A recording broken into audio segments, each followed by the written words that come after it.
Hi, I'm Joey Bachrach, and I'm an alcoholic. And this is totally sober.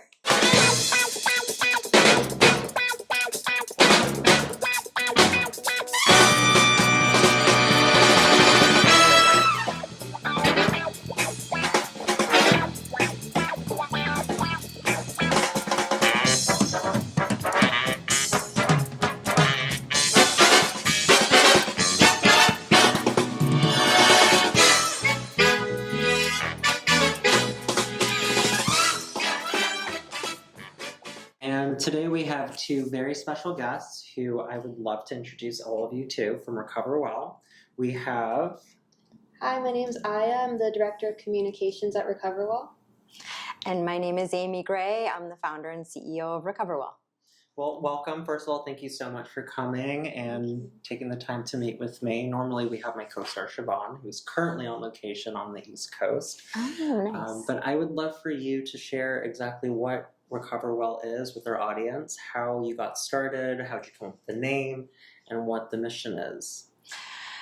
Yeah, and I'm glad Aya is here because Aya is, as our Director of Communications, she's always reminding me of trying to keep things sweet, succinct, and simple, but also explaining things well. It's my baby, so sometimes I get caught up in the passion of it all. But RecoverWell is a technology platform. The big goal of RecoverWell is to make sure that no one leaves the hospital without hope and options. If you are going into the hospital and you're in some type of crisis from substance use or mental health, you shouldn't be expected to be your own social worker and advocate for yourself. You should be given a path towards recovery like someone with cancer might, or any other life-threatening illness.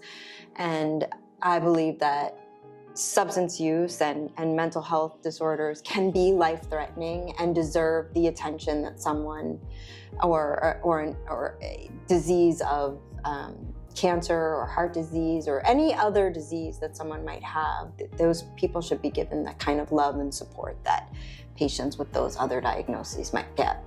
So that's the big picture. How we're chipping away at that is by creating a discharge planning tool for social workers and other patient advocates who work in hospital and social service agencies that they can use to more easily identify programs that will meet the needs of the patient for the level of care, the type of care that they need, and for things that are really important to people who are going to be committed long-term to a path towards recovery, culturally appropriate services that acknowledge maybe a religious ideology or preference, or being in a community where they feel seen and heard. Along with accessibility for folks that have need for accommodations for different things that would help them be able to commit long term. And those things are so complex. So our goal is to make sure that everybody has access to a program that's going to be best for them.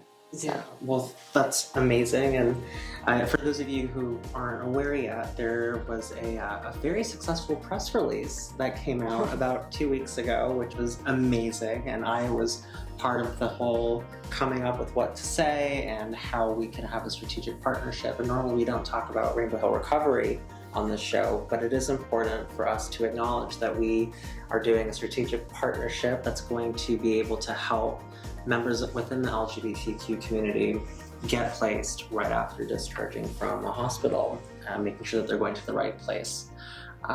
So I think it's really nice, and it means a lot to our community specifically that you're putting their needs prior to.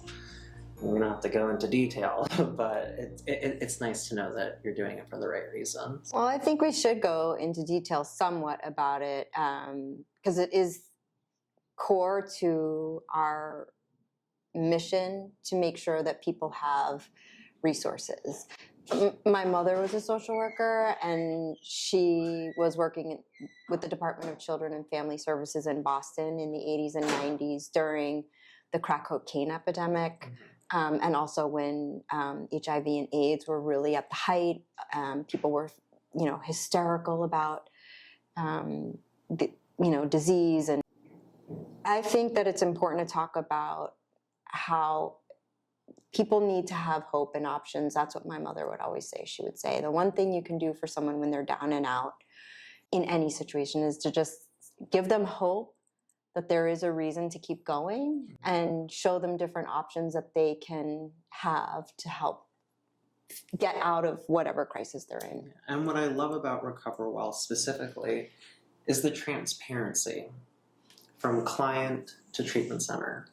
I know that when I was going through recovery myself, there was transparency with my mother before, like what the costs were, what she could have expected, as opposed to at the end of the month finding a huge bill, like this is not what was discussed. So I think that is going to be huge for any client, whether they're going to our program or a different program, but they know exactly what they're signing up for before they go to their next stage of recovery. And then they have the option to say no, which is amazing.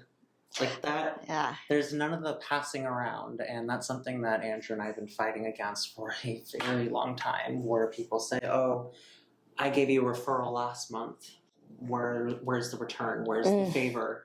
So I commend you, and that is amazing. And I know that you're going to be saving even more lives than you already have with your platform. We get some pushback about that. And the reason that I did that is because I'm the daughter of a heroin addict. My dad was a heroin addict. And the catalyst for building this was a terrible experience that me and my sisters had in trying to get my dad placed into treatment. And that lack of transparency led us down many dark tunnels of despair.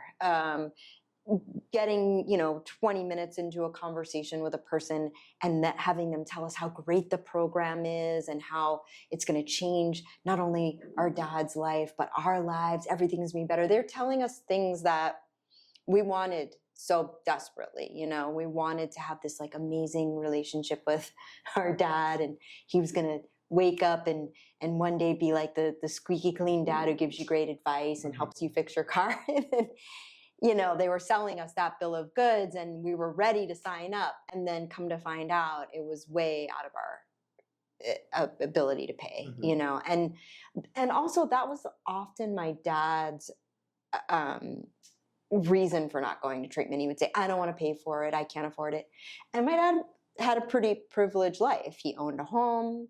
He, had some money. He wasn't wealthy, but, he could afford some treatment.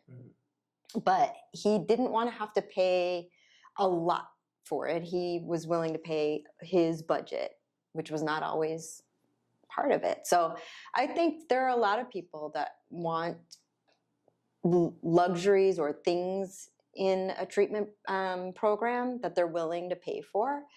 But I also think that there are more people that they're at their bottom. They don't have, they've already depleted their savings. They've depleted their family's savings. They've lost their job. So to have that slice of time in the hospital to be able to talk to a facility, it shouldn't be one that's going to end up with okay, we can put you on a payment plan for the next 2 years at X amount. No, that's very deflating. So the idea of the transparency is we want patients to get on the phone with facilities that they can afford, not come out of therapy financially devastated, but also from the facility point of view, we don't want them spending time on the phone with one person that really they can't serve, or that they're going to have to give a hard pressure sell to, when they could be on the phone with someone that they don't need to do a hard sell to, that this is the right fit for them. So the transparency, we get pushback on it, but I think it's important. It's a win-win for those who are doing it for the right reasons. I think so. So I'm actually really curious. How did you get involved with RecoverWell? Are you a former client? I'm curious. Yes. Well, I actually have a very boring story about how I got involved with RecoverWell. I saw a job posting online and I applied to it. Well, hey, look, it worked out. What was interesting about that though is the job posting was listed about 6 months before RecoverWell launched in Los Angeles. And when I saw the job and I saw that it was about increasing access to mental health and substance use care, that's something that I resonated with very personally. So I was kind of adventurous with my cover letter. I still laugh about it every now and then, but I wrote about like my own struggles with mental health, how I have been suicidal in the past, and that if I didn't have access to my health insurance through my college, I very likely wouldn't have had access to treatment because I was low income. I don't know if things have changed, but there weren't that many programs that took Medi-Cal patients for primary mental health back then, or if there were, I certainly didn't know about them. So I definitely like resonated with how much access can transform everything. Like there are people, so many people who want to get better, but they don't know that there's options. And in a lot of cases, there aren't enough options, there's waiting lists, et cetera, et cetera. And so I shared that in my cover letter when applying to RecoverWell. And then I get a LinkedIn request from Amee a few months later. A few months later, I sent that in and I was like, oh, I guess I was too personal with my cover letter. It was a flop, at least I tried. But then I was like, oh, that's the person who works at that company that I applied to. Maybe she is interested. And I reached back out and we started working together in 2022, following the initial launch of RecoverWell in LA County. And I have, like, you can tell me and Amee have become really close, really good friends. And yeah, there's never been a person like Amee who I've seen walk the walk and talk the talk more than she does. There has never been a day where I've walked into Amee's apartment where we've worked together so much and she's not on a call helping a patient find a program that'll suit their needs. And she goes above and beyond to serve patients. It's not just about the RecoverWell network, which we do want to build, of course, but if there are not options for whatever reason, Amee will do what it takes to get that patient placed into treatment. She'll make the calls, she'll do whatever needs to be done, and that's something that really shows her dedication to the mission of improving access to treatment. And I know that I appreciate that. I know that Andrew and I can definitely relate to you. So I do have a question from an owner to an owner. How do you turn off at the end of the day? I know we don't really have any days off, but Right. Our mental health is very important that we keep in check so we're able to be there for other people, because if we start to crack, the whole thing might collapse. So what do you do to turn off and make sure that you're taking care of yourself?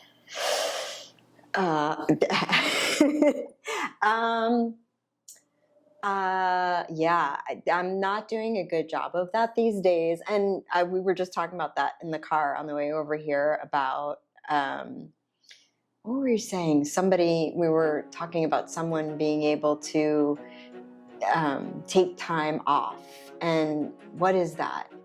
And we were saying, like, you just have to turn it off. Because I was saying, oh, my friend is insisting that we take a 4-day weekend and go on this cruise. And oh my God. Our friend literally said the same thing to us today. And we were like, what's a vacation? Oh my gosh, yeah. And it'll just stress us out more. Yeah. Yes, I went on a vacation last month and I was texting all night long. In fact, Aya sent me a message back. She was like, you're on vacation. Get out of your email. Yeah, it's hard because I bet I'm saying exactly what's in your mind, is that you really want your business to be successful, because it's not just a business where you want to make a living, but you feel like life depends on it, right? You feel like if I don't pick up the phone, that's going to be the call of the person who's dangling on the edge and needed somebody to say, hey, hold on, I've got some options for you. And so I'm scared not to pick up my phone in the middle of the night or not be a lifeline for somebody. I just feel like it's because I have this platform, because people are starting to kind of pass my phone number and my name around, I feel like it's my duty to do that. And I just have a really hard time shutting off. Sometimes I will put my phone aside. I'm getting a little bit better about it. My daughter's turning 18 tomorrow, and I'm going to go out for dinner. Congratulations. Thank you. We got there. And I am going to turn off my phone and go have a dinner with her tomorrow night for a couple hours, but it's hard to do that. I think we were forced yesterday. We went to a comedy show for a fundraiser for Friendly House. It was so funny. Tiffany Haddish was the lead comic, and we were sitting in the front row, and normally I'm on my phone. Thankfully, turned my phone on Do Not Disturb, didn't even touch it, but the person next to us was on his phone the entire time, to the point where the guy yanked the phone out of his hand and put it away. But it was nice not looking at my phone. It was crazy. I was like, oh my God, we actually had a legitimate date night with no work. It was really nice. So it's important that we remind ourselves to keep our glass half full so we can pour some of it into other people's. Yeah, I mean, I'm trying to work on it, because compassion fatigue is a real thing, and there are times when I get off the phone and I feel resentful that I didn't detach, that I got too mentally, emotionally involved in what was going on, and I think that happens for me more when I work really, really hard to get someone something very specific, and they've been taking me down a rabbit hole of, well, and I also want this and I also want that. And I will do anything I can to help somebody get what they want, even if it's digging up paperwork to find a financial aid or, and then to have that person then say, forget it, I don't want that. Those are the times where I want to spit nails and jump out of my skin, but we've had a few of those. One piece of advice that my therapist shared with me that I hope I can share with you. Please, I would love it. So our biggest fear when we first opened the house was we were going to have somebody relapse. Now we have 3 years experience. We're unfortunately it happens in the work that we do. But had I taken her advice 3 years ago, knowing that we can't save everyone, and just, consider the ones that we do save a win, it allows and it frees space up in our head to be able to do what we do. So I wish I listened to that a long time ago.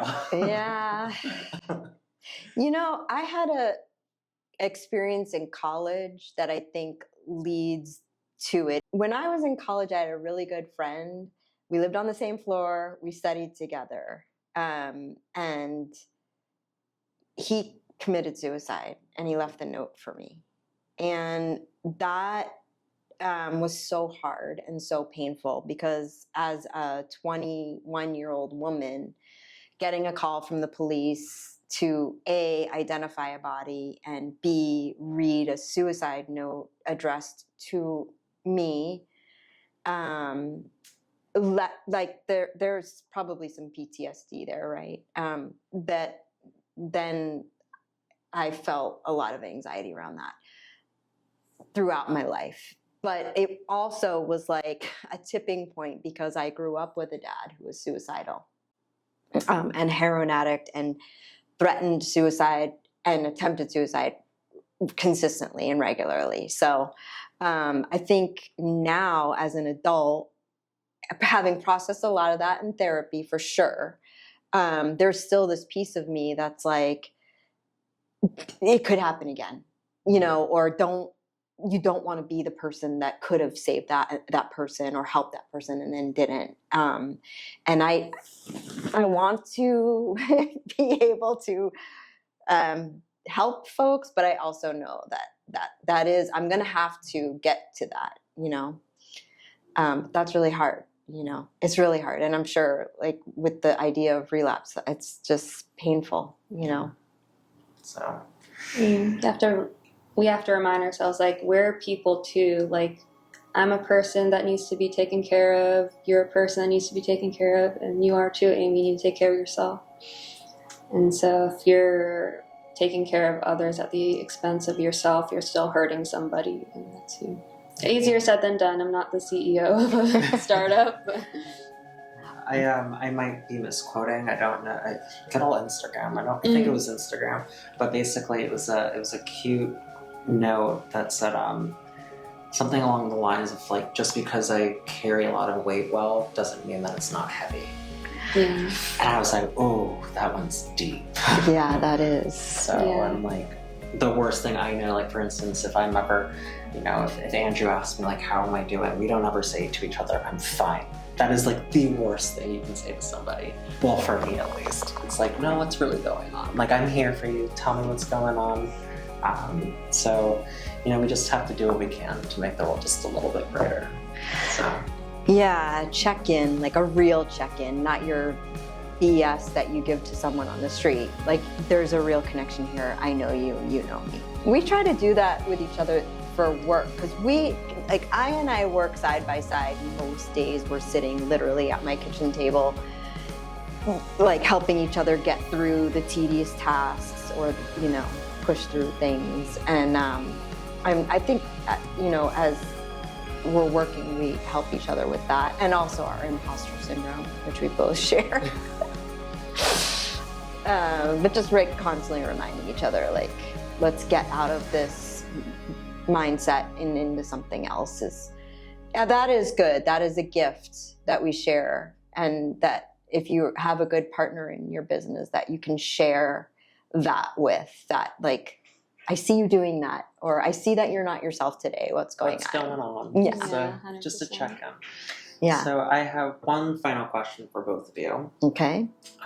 What advice would you recommend somebody who's struggling with mental health or substance use if they need help or guidance? What would you recommend that they do? Ooh. Do you want to start, Amee?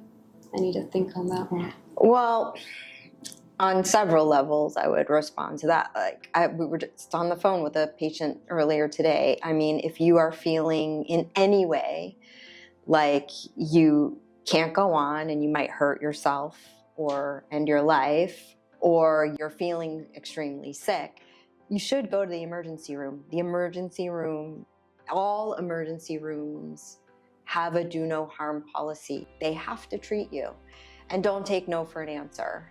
If you think you're going to hurt yourself or die, or there's a medical emergency, you should go to the emergency room and say, I need help. They can also go to our website and set a time for one of us. We also have a couple social workers on our team. We will guide them through the process gently and with love and appreciation for the fact that they said, I want help. We're glad to do that anytime, because that's what we're here for.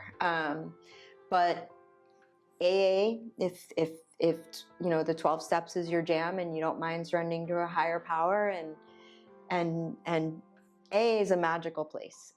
So find a local AA meeting. There's another platform, a call out here to Pink Cloud. Pink Cloud is an app, and that has all of the AA meetings nationwide listed. Pink Cloud, huh? I love it, yeah. I experienced one of those a long time ago.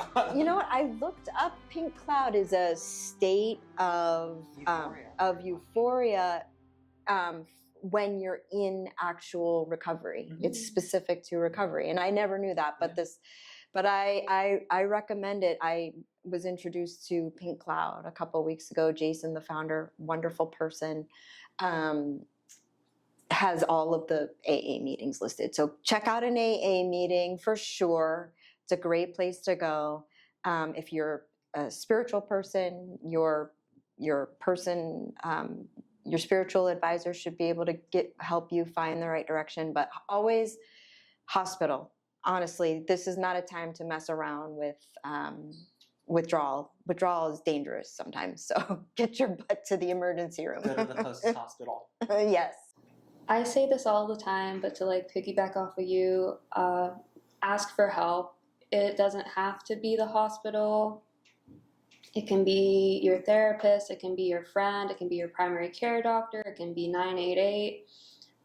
Whoever it is, just ask for help, because I know that I have a bad habit of isolating when I'm feeling really down and depressed.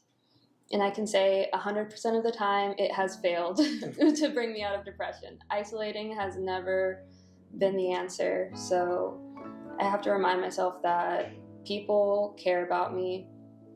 And even at times where I felt like people didn't care about me, I haven't met all the people who will love me yet. So just like go out in the world. Isolating is not going to heal you. And it'll just feed these dark, negative thoughts in your head, and they'll feel more true as you're in this hole. But then you come out and you find that they're not. And one more thing I would say is to be open-minded to treatment, but also advocate for yourself. I've kind of been shuffled around in my own mental health journey. I was on so many psychiatric medications, went through like 15 different antidepressants, and I'm treatment resistant for depression. And for me, I always felt the reason for that is because most of my symptoms are a result of trauma. It's not a biochemical thing for me. And so I would hear therapists tell me, oh, you're depressed, just take Prozac. And I'm like, I've taken Prozac and Lexapro and Cymbalta, et cetera, et cetera, et cetera. And that wasn't the answer for me. And it took me a long time to actually like say that out loud, because I didn't want to seem like I was disagreeing with the treatment plan. So yeah, give things a chance, be open-minded, but if you feel in your heart it's not working for you, just speak up. And that's made a world of difference for me in my own treatment. I want to call out the magic thing that you said that I wish I could. I'm going to say this to myself every day. I haven't met all the people that will love me. Isn't that amazing? That's a good one. That was beautiful. I'm going to make that today I could meet that more people. I haven't met all the people who are going to love me. I love that so much. And I love you. I'm so grateful to be working with you, Aya. You're remarkable. Yeah, I'm grateful to work for you too. And we met 2 years ago. We didn't know each other 2 years ago. That's crazy. Amazing. Mm-hmm. Yeah. And I don't want to plagiarize. I certainly did not come up with that. I don't know who came up with that. Maybe Instagram. Maybe a renowned author, but it was not me. But I thought it was beautiful too, and I think of it. I am forever going to quote it as Aya Almasi once said. Yeah. It's yours now. It'll be like that Michael Scott quote where it's like, this person said you miss 100% of the shots you don't take. And it's like, who said that? I don't remember that athlete. And then it's like, Michael Scott said that this guy said it. Yeah. Right. Exactly. Well, on that note, I want to say thank you to you both, and make sure you like and subscribe, and we'll see you next time. Bye. Bye. Thank you. Thank you. That was so good. Oh, thank you. Really thank you. And Aya, then thanks for sharing that was everything amazing. too.